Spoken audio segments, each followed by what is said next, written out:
오늘 말씀은 우리 사람의 가장 근본적인 문제와 또 그 문제를 어떻게 해결할 수 있는지에 대해 말씀하고 있습니다. 여러분들은 우리 사람의 가장 근본적인 문제가 무엇이라고 생각하십니까? 아마 많은 사람들이 죄의 문제라고 생각할 것입니다. 지난 명절에 한 드라마의 마지막 부분을 봤는데 한 명의 판사가 이제 악의 무리들을 다 이제 소탕하면서 그 악의 문제를 해결하며 해피엔딩으로 끝나는 그런 드라마였습니다. 그런데 제일 마지막 부분에 참 찜찜하게 그렇게 끝날 것 같았던 악의 문제가 또다시 다른 사람들에 의해 시작되는 듯한 모습으로 이제 끝나는 것을 볼 수 있었습니다. 여러분, 이것이 우리의 삶의 근본적인 문제입니다. 우리의 삶은 끊임없이 죄의 문제가 나타나고, 그래서 이제 어떤 하나의 문제가 해결돼서 좀 평안하다 싶었다가도 또다시 죄의 문제 때문에 우리의 삶이 흔들리는 것이 우리의 삶의 근본적인 문제죠. 그래서 지난 한 주간 명절을 보내면서도 또 개인적인 시간을 보내면서도 이런 죄의 문제들 때문에 마음이 힘드셨던 분들이 계셨을 겁니다. 또 최근에 자기네 모습을 보면서도 내가 이제 좀 한 살 먹고 이제 좀 더 괜찮은 사람이 된 줄 알았는데 불쑥 나타나는 이런 죄의 문제를 보면서 참 마음이 힘드셨던 분들도 계셨을 겁니다. 사랑하는 여러분, 우리는 이런 우리의 죄의 문제를 어떻게 해결할 수 있을까요?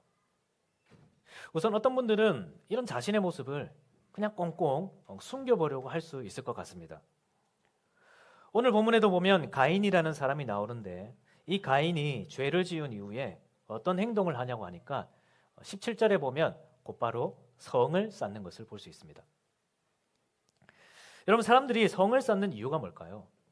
성은 기본적으로 이 땅에 죄가 있으면서부터 쌓게 된 것입니다.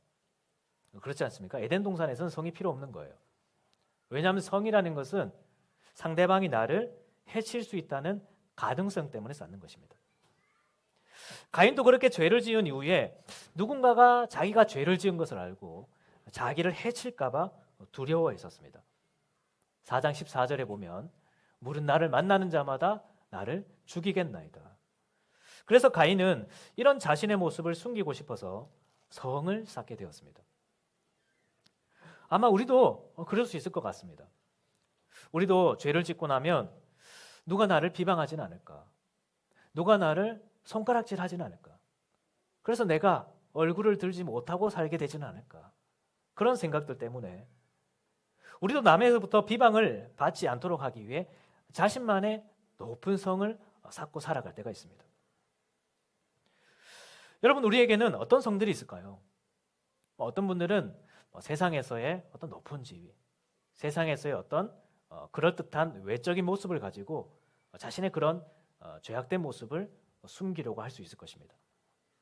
우리가 더 글로리라는 드라마에 보면 박연진이라는 사람이 나오는데 자신이 그 학창 시절에 했던 그 정확한 그 모습들을 아나운서라는 기상캐스터죠. 기상캐스터라는 그런 외적인 아름다운 모습 속에 감추고 사는 것을 볼 수 있습니다. 이처럼 우리도 좋은 직장에 다니고 내가 돈을 많이 벌고 좋은 차를 타니고 외적으로 그럴듯한 모습으로 살아가면 사람들이 나를 그렇게 보지 않을 거예요. 나는 내 속에 뭐가 있는지는 알지만 사람들이 내 속에 무슨 생각을 하고 내가 어떤 사람인지 모를 거야. 그런 성을 쌓으며 살아갈 수 있을 것입니다. 또 그러면서 자신의 SNS에 그런 자신의 어떤 화려한 모습, 그런 모습을 올리면서 나는 그런 비방을 받을 사람이 아니야. 나는 사람들에게 호감을 받을 사람이야. 그렇게 자기를 보호할 성을 튼튼하게 쌓아가는 겁니다. 또 어떤 분들은 아주 그럴듯한 표정을 통해서 자신의 그 연약함을 숨기려고 할 수 있을 것입니다. 아마 모든 사람이 그럴 것 같은데 우리 아이들 보면, 우리 아이들도 그렇죠. 집에서 몰래 게임을 하다가 부모가 들어왔을 때 성급히 그 게임을 끄고는 그동안 아무 일도 없었다는 그 표정. 나는 지금까지 책을 읽고 있었다는 그 표정을 가지고 자신의 그 잘못된 행동을 가리려고 하는 것을 우리는 볼 수 있습니다. 우리 모두가 그렇습니다. 우리도 오늘 아침에도 또 화를 내고 누군가를 미워하곤 했으면서도 착한 표정, 또 온유한 말투, 또 적당한 미소, 그런 것들 뒤에 자신의 그 죄악된 모습을 숨기려고 할 수 있을 것입니다. 마치 그런 것들이 우리 죄에 대한 정죄와 심판에서부터 우리를 지켜줄 수 있을 것처럼 우리는 그런 높은 성들을 쌓고 자신의 연약함을 감추며 사는 것이죠. 또 우리는 이 세상의 화려함 속에서 우리가 죄인이라는 것, 우리가 하나님의 심판을 받아야 되는 사람들이라는 것을 잊으며 살아갈지도 모르겠습니다. 오늘 말씀에 보면 가인의 족보가 나오는데 이 족보를 보면 당시 시각에서 보면 참 화려하다는 생각을 할 수 있습니다. 먼저 20절에 보면 야발이라는 사람이 나오는데 이 야발은 가축을 치는 자들의 조상이 되었다라고 되어 있습니다. 지금 이 원시 사회에서 들짐승을 사냥해서 생계를 유지하는 것이 아니라 가축을 쳤다는 것은 그만큼 기술을 가졌던 사람이고 부유한 사람이었다는 것을 우리는 생각해 볼 수 있을 것입니다. 또 21절에 보면 유발이라는 사람이 나오는데 이 유발은 수금과 퉁소를 잡는 자들의 조상이 되었다 말합니다. 이 수금과 퉁소는 현악기와 관악기를 말합니다. 이미 그 당시에 음악을 통해서 화려한 문화적 발전을 이루었던 가족이 이 가인의 가족이었다는 거예요. 또 22절에 보면 두발 가인이 나오는데 이 사람은 구리와 쇠를 다루는 기술을 가진 사람이었다라고 나옵니다. 여러분 지금 이 시대는 역사적으로 보면 청동기와 철기와는 엄청난 역사적 간격이 있는 시대입니다. 하지만 이미 그 시대부터 이런 기술을 가졌던 사람이 이 가인의 가족 중에 있었다는 거예요. 그러니까 지금 이 가인의 가족들은 엄청난 사회적 발전을 이룬 사람들이었습니다. 물론 이후에 노아 홍수 때문에 그 모든 것들이 리셋되었지만 이미 그 시대에 이 가인의 가족들은 부를 축적했었고 화려한 음악과 또 기술력을 통해서 사회적 발전을 이룬 사람들이었습니다. 그래서 우리가 이런 모습 속에서 가인이라는 사람을 보면 가인이 뭐 그렇게 죽일 만한 사람인가? 그렇게 생각할 수도 있을 것 같습니다. 우리도 그렇지 않습니까? 우리가 죄를 지어도 그래도 부유한 사람이고 유명한 예술가이고 또 유명한 과학자이면 보는 시선이 조금 달라지지 않습니까? 지금 이 시대 속에서 한번 생각해 봅시다. 제가 한번 상상을 해보니까 지금 이 시대 속에서 이 가인의 가족은 어떤 면에서 정말 호감의 대상입니다. 친해지고 싶은 대상이에요. 가축을 텄다는 것은 당시 야생을 길들이는 기술을 가졌고 지금 더군다나 하나님께서 죄로 말미암아 땅을 저주해서 열심히 평생을 땀을 흘려야 먹고 살 수 있는 그런 시대인데 이렇게 야생의 동물을 길들일 수 있다는 것은 사회적으로 굉장히 도움을 줄 수 있는 사람입니다. 음악의 발전은 어떻습니까? 음악은 사람의 지친 마음을 위로해 줄 수 있는 도구입니다. 과학기술도 마찬가지죠. 먹고 사는 일, 세상에서 강자가 되는 일에 정말 필요했던 일이었습니다. 그래서 아마 당시 사람들은 우리가 아마 그 시대에 있었다면 가인의 그 하나의 실수쯤이야. 그래도 가인의 가족 때문에 우리가 먹고 사는 데 도움을 받고 살잖아. 그렇게 생각하면서 그 가인의 죄를 가려주고 축소할 수 있을 것 같습니다. 오늘날에도 그런 일들이 일어나고 있습니다. 얼마 전에 어떤 정치인에 대한 판결을 봤는데 이건 이래서 잘못했고 저건 저래서 잘못했는데 그간 국회의원으로서 사회에 공헌한 바가 있어 감명한다 하더라고요. 또 어떤 정치인들은 힘을 가졌다는 이유로 합당한 판결을 받지 않고 그냥 무죄 판결을 받는 경우도 있습니다. 경제인들은 어떻습니까? 그래도 사회적으로 기여하고 있으니 감명해 준다고 하죠. 아마 우리나라에 대체할 수 없는 과학자, 대체할 수 없는 예술가가 있다면 아마 그런 사람들에게도 비슷하게 우리가 대할 것입니다. 여러분 그러나 사회적으로 발전을 이루지 못하고 거기에 따라 우리의 죄의 크기가 달라지는 것이 아닙니다. 우리도 지금 좋은 문화를 누리고 좋은 옷을 입고 화려한 음악을 부르며 또 우리 앞세대와는 비교도 되지 않는 그런 부유함을 누리고 산다고 해서 우리가 더 나은 사람이 되는 것이 아닙니다. 그런 것들이 우리 죄를 가려주고 우리 죄에 대한 심판을 가려줄 수 있는 것이 절대로 아니라는 겁니다. 사랑하는 여러분, 그렇다면 우리는 무엇으로 우리의 이 근본적인 문제를 해결할 수 있을까요? 여러분 생각해 보면 우리의 이 문제는 이 세상의 것으로는 절대로 해결할 수 없는 것을 볼 수 있습니다. 여러분 사람의 이 죄성은 우리의 표정으로 가릴 수 없는 거예요. 여러분, 사람의 인격은 그 잠시 표정과 말투로 가릴 수 있을지 모르나 절대로 그것을 가리지 못합니다. 우리의 외모, 우리의 SNS, 우리의 직장, 절대로 그런 것들을 감추지 못합니다. 오히려 우리의 죄성은 그런 것들을 통해서 더 많이 나타나며 그런 것들을 뚫고 나타날 수 있습니다. 오늘 이 가인의 가족도 볼까요? 이 가인의 가족들은 훌륭한 음악적인 재능을 가지고 있었습니다. 그런데 그런 훌륭한 음악적인 재능을 가지고 결국 나오는 게 뭐냐 하니까 오늘 말씀 23절과 24절 볼까요? 오늘 한글 성경에서는 그냥 산문처럼 보이지만 이 부분은 노래로 되어 있는 부분입니다. 그런데 무슨 노래를 부르는지 보십시오. 나는 나의 상처 때문에 사람을 죽였고 나의 상함으로 인하여 소년을 죽였다. 가인을 위하여는 벌이 7배일진데 라멕을 위하여서는 벌이 77배이로다. 제가 라임을 좀 살려보려고 했는데 좀 괜찮습니까? 노래예요. 이런 노래입니다. 근데 이게 무슨 노래냐고 하니까 자신의 죄악을 노래하는 것입니다. 결국 이런 음악을 통해 나타내는 것이 뭐냐니까 내 죄가 어때서? 나는 이런 사람이야. 자신의 죄를 아무렇지 않게 자랑하고 자신의 죄를 당당하게 노래하는 것입니다. 또 이 가인의 가족은 구리와 쇠를 단련하는 기술을 가졌다고 했죠. 오늘 본문에 나오는 것은 아니지만 그런 기술로 뭘 만들었겠습니까? 이렇게 사람을 죽이는 것을 자랑하며 노래하는 사람들이었다면 그런 기술을 가지고 더 날카로운 무기를 만들어 사람을 해치는 일에 사용했던 그런 사람들이었지 않았을까요? 여러분, 결국 우리의 죄는 어떤 것으로도 가릴 수 없는 거예요. 우리가 돈을 많이 벌면 그 돈을 통해 우리의 죄성이 나타나게 됩니다. 우리의 교양 있는 말투, 표정, 오히려 우리의 죄성은 그런 교양 있는 말투와 표정을 통해 상대방을 더 날카롭게 찌르는 도구가 될 수 있을 것입니다. 사랑하는 여러분, 우리는 무엇으로 우리의 문제를 해결할 수 있을까요? 무엇으로 우리는 이런 우리의 죄의 문제를 감출 뿐만 아니라 이런 죄의 문제를 무력화시킬 수 있을까요? 오늘 본문을 다시 한번 봅시다. 오늘 본문은 이렇게 가인의 족보를 이야기한 후에 아담의 족보를 이야기하고 있습니다. 아담과 하와는 다시 자녀를 낳게 되었는데 그 자녀는 셋이라는 사람이었습니다.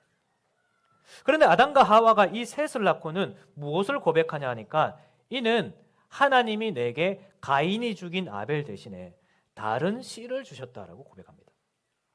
여러분, 여기서 씨라는 단어는 성경에서 굉장히 중요한 단어입니다. 성경 전체가 이 씨라는 단어가 중심을 이루고 있습니다. 왜 그러냐니까 창세기 3장 15절을 보면 하나님께서 이렇게 말씀하십니다. 여자의 우선은 네 머리를 상하게 할 것이요 너는 그의 발꿈치를 상하게 할 것이니라. 하나님은 죄를 지은 사람들을 향해서 바로 이 약속을 주셨습니다. 여기 보면 후손이라는 단어가 나오는데 이 후손이라는 단어가 우리가 아까 전에 봤던 씨라는 단어, 제라라는 히브리어 단어입니다. 이 단어가 성경에서는 후손이라는 말, 또 씨라는 말, 또 자손이라는 말로 번역이 됩니다. 그러니까 하나님은 죄를 지은 사람들을 향해서 바로 그런 죄의 문제를 해결하고 또 죄의 근원이 되는 사탄을 무력화시킬 구원자를 우리에게 약속을 한 것입니다. 그래서 구약의 모든 경건한 사람들은 이 후손이 오기를 간절히 기다리며 살았습니다. 나중에 5장에 가면 노아의 아버지가 나오는데 이 노아의 아버지가 노아를 낳고는 이렇게 고백했습니다. 수고롭게 일하는 우리를 이 아들이 안위하리라. 구약의 백성들은 하나님이 약속하신 그 후손이 속히 나타나서 이렇게 죄로 말미암아 고통받고 있는 우리를 안위해 주기를, 우리를 구원해 주기를 바라며 살았던 것입니다. 여러분, 아담과 하와가 그런 사람이었습니다. 비록 죄를 지은 사람이었지만 하나님이 주신 약속을 붙드는 믿음을 가진 사람이었습니다. 이 두 사람이 경험했던 그 인생이 얼마나 비참한지 한번 생각해 보십시오. 하지만 그렇게 죄를 지었고 비참했지만 가인처럼 성을 쌓고 숨는 것이 아니라 오히려 자신의 죄를 당당하게 생각하고 자랑하며 사는 것이 아니라 하나님을 향한 믿음을 가지며 살았습니다. 하나님이 약속하신 후손이 속히 와서 우리를 이 죄와 비참에서부터 건지시고 죄의 사탄이 되는 근원이 되는 사탄을 짓밟아 주시기를 바라며 살았던 것입니다. 여러분 창세기 12장에 가면 하나님은 아브라함에게도 이런 자손에 대한 약속을 주셨습니다. 그리고 갈라디아서는 그 구절을 해설하면서 이 자손이 여러 명을 가리키는 것이 아니라 오직 한 사람을 가리켜 말하고 있다라고 이야기합니다. 그래서 이 단어가 복수형으로 나오는 것이 아니라 자손들이라고 나오는 것이 아니라 자손 단수형으로 나온다고 기록하고 있죠. 그리고 그분이 바로 우리 예수 그리스도라고 말씀합니다. 여러분 요한복음에 가면 예수님께서 이렇게 말씀하시는데요. 너희 조상 아브라함은 나의 때 볼 것을 즐거워하다가 보고 기뻐하였느니라. 아브라함도 바로 이렇게 약속된 메시아가 오기를, 그래서 죄로 말미암아 고통받는 우리의 삶을 구원해 주기를 바라며 살았던 것입니다. 사랑하는 여러분, 이것이 우리 죄의 문제를 해결하는 유일한 방법입니다. 여러분, 죄의 문제는 사람이 해결할 수 있는 것이 아닙니다. 성을 쌓고 담을 쌓고 산다고 해서 죄의 영향력이 단절되는 게 아니에요. 또 포장하고 감추어도 보고 또 반대로 우리의 연약함을 당당하게 드러내고 이것이 이 사회 속에서 뭐가 죄가 되냐 그렇게 얘기한들 우리 죄의 문제가 해결되는 것이 아닙니다. 여러분, 죄는 하나님만이 해결할 수 있는 것입니다. 우리의 문제는 하나님만이 해결할 수 있는 거예요. 그리고 하나님은 이 문제를 해결하시기 위해서 이미 오래전부터 예수 그리스도를 우리에게 약속하셨습니다. 여러분들은 예수님께서 우리 죄의 문제를 해결하실 것을 믿습니까? 그렇습니다. 예수님은 십자가에서 우리 죄의 문제를 해결해 주셨습니다. 히브리서 2장 14절에 보면 그것 또한 같은 모양으로 혈과 육을 함께 지니심은 죽음을 통하여 죽음의 세력을 잡은 자 곧 마귀를 멸하시려 함이라. 예수님은 십자가를 통해 우리의 삶 속에 찾아오는 죄의 세력을 무력화시키셨습니다.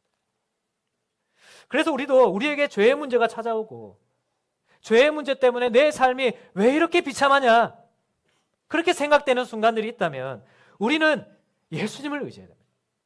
내 힘을 의지하는 것이 아니라 세상의 것으로 감추며 사는 것이 아니라 더 예수님을 의지하고 예수님께서 내 삶에 개입해 주셔서 이 죄의 문제를 해결해 주시기를 그렇게 기도하며 살아야 되는 것입니다. 사랑하는 여러분, 죄의 문제로 힘든 분들이 많으시죠. 여러분, 죄의 문제는 정말 고통스러운 것입니다. 아담과 하와를 보십시오. 자신의 자녀가 자신의 또 다른 자녀를 죽이는 것을 보는 것만큼 인생이 더 비참한 것이 어디 있겠습니까? 가족끼리 싸우고 화목하지 못하는 것만큼 더 불행한 것은 없는 것입니다. 또 이 아담과 하와처럼 서로를 탓하고 원망하고 사랑하지 못하는 것만큼 인생에 더 불행한 게 없는 거예요. 우리는 이런 비참함 속에서 내 삶에 예수님의 역사가 있기를 소망해야 됩니다. 혹시 여러분들이 어떤 성을 쌓고 있다면 그 성에서부터 이제 나오십시오. 여러분, 성을 쌓는 것과 예수님을 의지하는 것은 함께 갈 수 없는 것입니다. 여러분, 이 가인의 삶을 보십시오. 가인이 성을 쌓은 것은 4장 16절에 보면 여호와 앞을 떠나서부터 쌓은 것이 자신의 성이었습니다. 우리가 내 죄를 감추고 숨기고 그렇게 하려고 내가 내 성을 쌓고 있으면 우리는 하나님을 의지할 수 없습니다. 내가 의지하고 있는 것들이 있다면 내려놓고 정말 하나님 앞에 자신의 모습을 드러내고 겸손하게 서야 됩니다. 여러분, 자기의 모습을 숨기는 것보다 솔직한 것이 문제 해결에 더 희망적인 것입니다. 하나님 앞에서 그 성 안에서 내가 아무 문제도 없다고 생각하면서 하는 것이 아니라 오히려 하나님 앞에서 내가 죄인입니다. 내가 비참한 사람입니다. 하나님께서 내 죄를 가려주시지 아니하시면 나는 비참한 사람입니다. 하나님께서 나를 지켜주시지 않으시면 나는 이 죄의 문제를 해결할 수 없는 사람입니다. 그렇게 고백하며 살아야 됩니다. 그리고 주님께 그렇게 기도하십시오. 그냥 덮어놓고 살면 되겠지. 여러분, 이 문제는 덮어놓는다고 되는 문제가 아니라 해결해야 되는 문제입니다. 덮어놔도 되는 문제가 있고 덮어놔서는 안 되는 문제가 있죠. 해결해야 되는 문제가 있습니다. 그리고 이것은 시간이 지나면 해결되는 것이 절대로 아닙니다. 주님을 의지해야 됩니다. 주님께서 이 죄의 문제를 해결해 주시기를, 주님 이 비참한 현실을 주님이 해결해 주시기를, 마치 이 아담과 하와가 이 죄의 비참함 속에서 하나님이 약속하신 그 후손이 오기를 기다렸던 것처럼 주님께서 나의 삶 속에 역사해 주셔서 그 죄의 문제를 해결해 주시기를, 그리고 마침내 다시 오셔서 이 죄의 문제 때문에 내가 고민하지 않고 눈물 흘리지 않고 모든 평안한 가운데 살아갈 수 있는 날이 속히 오게 되기를, 그렇게 구하며 살아가는 우리가 되기를 주님의 이름으로 축원합니다.